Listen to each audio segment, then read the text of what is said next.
বুখারী শরীফের 3094 নম্বর হাদিসের ভিতরে ইমামুল বুখারী তিনি উল্লেখ করেন আল্লাহর রাসূল সাল্লাল্লাহু আলাইহি ওয়াসাল্লামকে পরীক্ষা করার জন্য তিনি কি আসলে শেষ নবী নাকি শেষ নবী নয়।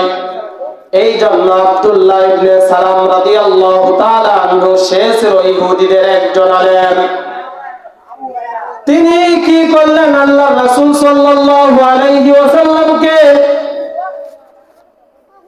প্রশ্ন করার জন্য তিনি আসলেন। তিনি শুনতে পারলেন রাসূল পাক সাল্লাল্লাহু আলাইহি ওয়াসাল্লাম মক্কা থেকে হিজরত করে মদিনার দিকে রওনা হলেন বা মদিনায় আগমন করলেন। তখন আব্দুল্লাহ ইবনে সালাম রাদিয়াল্লাহু তাআলা আনহু শেষ আল্লাহর রাসূল সাল্লাল্লাহু আলাইহি ওয়াসাল্লামকে প্রশ্ন করতে লাগলেন, হে মুহাম্মদ সাল্লাল্লাহু আলাইহি ওয়াসাল্লাম, আপনি যদি আমার 3টা প্রশ্নের জবাব দিতে পারেন তাহলে আমি শাহাদাত কবুল করে আমি ইসলাম গ্রহণ করে নিব। সকলে বলে সুবহানাল্লাহ। আল্লাহর রাসূল সাল্লাল্লাহু আলাইহি ওয়াসাল্লামকে আব্দুল্লাহ ইবনে সালাম প্রশ্ন করলেন, যে প্রশ্নটা আমি আপনাকে করতেছি এই প্রশ্নগুলোর উত্তর একমাত্র নবী দিতে পারবেন।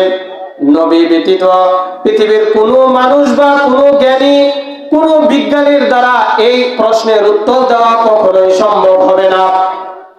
তখন আব্দুল্লাহ ইবনে সালাম রাদিয়াল্লাহু তাআলা আনহু তিনি প্রশ্ন করলেন, ইয়া রাসূলুল্লাহ,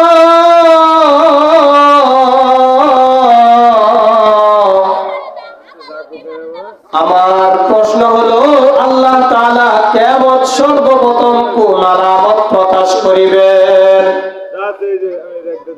দ্বিতীয় নম্বর প্রশ্ন হলো জান্নাতের ভিতরে আল্লাহ পাক রব্বুল আলামিন জান্নাতীবাসীদেরকে সর্বপ্রথম কোন খাবার দ্বারা জান্নাতের ভিতরে মেহমানদারি করাইবেন?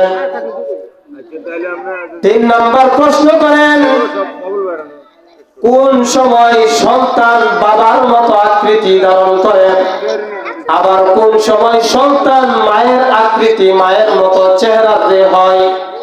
আপনি যদি আমার এই 3টি প্রশ্নের জবাব দিতে পারেন আমি কালিমা শাহাদাত পাঠ করে মুসলমান হয়ে যাব। তখন রাসূল করিম সাল্লাল্লাহু আলাইহি ওয়াসাল্লাম আব্দুল্লাহ ইবনে সালামকে বললেন, হে আব্দুল্লাহ ইবনে সালাম, তুমি এই প্রশ্ন করার সাথে সাথে হযরত জিবরাইল আলাইহি ওয়াসাল্লাম আমার সাথে ওহী প্রেরণ করলেন। আর আব্দুল্লাহ ইবনে সালাম তখন ইহুদিদের আলেম ছিল। তখন তিনার ধারণা ছিল, তিনি বলতেন ইহুদিদের ভিতরে এই হযরত জিবরাইল আলাইহি ওয়াসাল্লামকে তো তারা আল্লাহ তাআলার দুশমন এবং তাদের দুশমন মনে করত। তখন তিনি বললেন, যাই হোক যেই আসুক, আপনি যদি আমার প্রশ্নের উত্তরগুলা সঠিকভাবে দিতে পারেন তবে আমি অবশ্যই ইসলাম গ্রহণ করে নিব। তখন রাসূল করিম সাল্লাল্লাহু আলাইহি ওয়াসাল্লাম বলতে লাগলেন, হে আব্দুল্লাহ ইবনে সালাম, সর্বপ্রথম কিয়ামতের যে আলামতটা আল্লাহ তাআলা প্রকাশ করবেন তা হলো পূর্ব থেকে পশ্চিম দিকের একটি আগুন প্রবাহিত হবে। এই আগুন সমস্ত পৃথিবীর মানুষদেরকে বেষ্টন করে একত্রিত করে নিবে। সকলে বলে সুবহানাল্লাহ। আল্লাহর রাসূল সাল্লাল্লাহু আলাইহি ওয়াসাল্লাম দ্বিতীয় প্রশ্নের উত্তর দিতে গিয়ে বলেন, আল্লাহ তাআলা সর্বপ্রথম জান্নাতবাসীদেরকে আল্লাহ তাআলা সর্বপ্রথম জান্নাতের ভিতরে মেহমানদারি করাবেন। মাছের কলিজার অংশ বিশেষ দিয়ে আল্লাহ তাআলা জান্নাতীদেরকে মেহমানদারি করাইবেন। যখন এই কথা বলে ফেললেন তখন তিনি বললেন, তবে তৃতীয় প্রশ্নের জবাব কি? তখন রাসূল করিম সাল্লাল্লাহু আলাইহি ওয়াসাল্লাম বলেন, আব্দুল্লাহ ইবনে সালাম,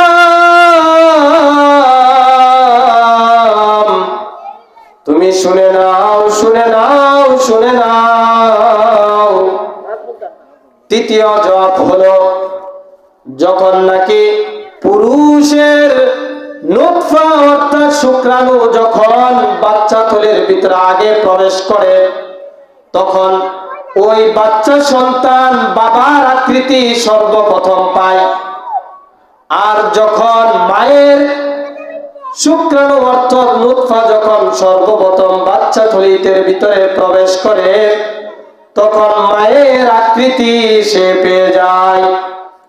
তখন এই কথা বলে, এই কথা শোনার সাথে সাথে আব্দুল্লাহ ইবনে সালাম ডাক দিয়া বললেন, হে আল্লাহর রাসূল, আমি আজ থেকে অবশ্যই বিশ্বাস করতেছি আপনি হলেন শেষ জামানার পয়গম্বর হযরত মুহাম্মদ মুস্তাফা সাল্লাল্লাহু আলাইহি ওয়াসাল্লাম, এবং আমি সাক্ষ্য দিতেছি লা ইলাহা, সকলে পড়ি লা ইলাহা ইল্লাল্লাহু মুহাম্মাদুর রাসূলুল্লাহ। আমি এই বলে আমি ইসলামের ভিতরে দাখিল হয়ে গেলাম। সকলে পড়ি সুবহানাল্লাহ। যখন আব্দুল্লাহ ইবনে সালাম ইসলাম ধর্ম গ্রহণ করে নিলেন, তখন আব্দুল্লাহ ইবনে সালাম আল্লাহর রাসূল সাল্লাল্লাহু আলাইহি ওয়াসাল্লামকে উদ্দেশ্য করে বলতেছেন, হে রাসূল করিম সাল্লাল্লাহু আলাইহি ওয়াসাল্লাম, ইহুদিদের ভিতরে আমার বিশাল সম্মান রয়েছে, আমার বাপ দাদার সকলেরই ইহুদিদের ভিতরে আমার সম্মান রয়েছে। যখন ইহুদিরা আমার সম্পর্কে আপনার কাছে জিজ্ঞাসিত করবে, তখন আপনি বলবেন আমি আব্দুল্লাহ ইবনে সালামের ব্যাপারে জানি না, বা আমি যে ইসলাম ধর্ম গ্রহণ করেছি এই ব্যাপারে ইহুদিদেরকে আপনি বলবেন না। তখন ইহুদিদের একদল আল্লাহর রাসূল সাল্লাল্লাহু আলাইহি ওয়াসাল্লামের দরবারে উপস্থিত হলেন। তখন রাসূল করিম সাল্লাল্লাহু আলাইহি ওয়াসাল্লাম ওই ইহুদিদের একটি দলকে জিজ্ঞাসা করলেন যে, তোমরা আব্দুল্লাহ ইবনে সালাম সম্পর্কে কি ধারণা করো? তখন সমস্ত ইহুদিরা বলল, সে তো ইহুদিদের ভিতরে একজন সম্ভ্রান্ত মানুষ, এবং সে তো একজন জ্ঞান এবং হিকমতুল্লাহপূর্ণ ব্যক্তি। আমরা তো তাকে ইহুদিদের ধর্মের ভিতরে সকলে আমরা তাকে সম্মান প্রদর্শন করে থাকি। তখন রাসূল করিম সাল্লাল্লাহু আলাইহি ওয়াসাল্লাম ওই সমস্ত ইহুদিদের দলকে উল্লেখ করে বললেন, যদি তোমরা শুনতে পারো আব্দুল্লাহ ইবনে সালাম ইসলাম গ্রহণ করে ফেলেছে, তখন তোমরা আব্দুল্লাহ ইবনে সালামের ব্যাপারে কি ধারণা পোষণ করবে? তখন আব্দুল্লাহ ইবনে সালাম সাথে সাথে বাহির হয়ে বললেন, আমি আল্লাহর রাসূল সাল্লাল্লাহু আলাইহি ওয়াসাল্লামকে সাক্ষ্য দিতেছি, তিনি হলেন শেষ জামানার পয়গম্বর হযরত মুহাম্মদ মুস্তাফা সাল্লাল্লাহু আলাইহি ওয়াসাল্লাম। এই কথা যখন ইহুদিদের দলের সামনে বলে ফেললেন, তখন ইহুদি সেই দলের লোকেরা সোজাসুজি তার বিপরীত কথা বলতে লাগলো।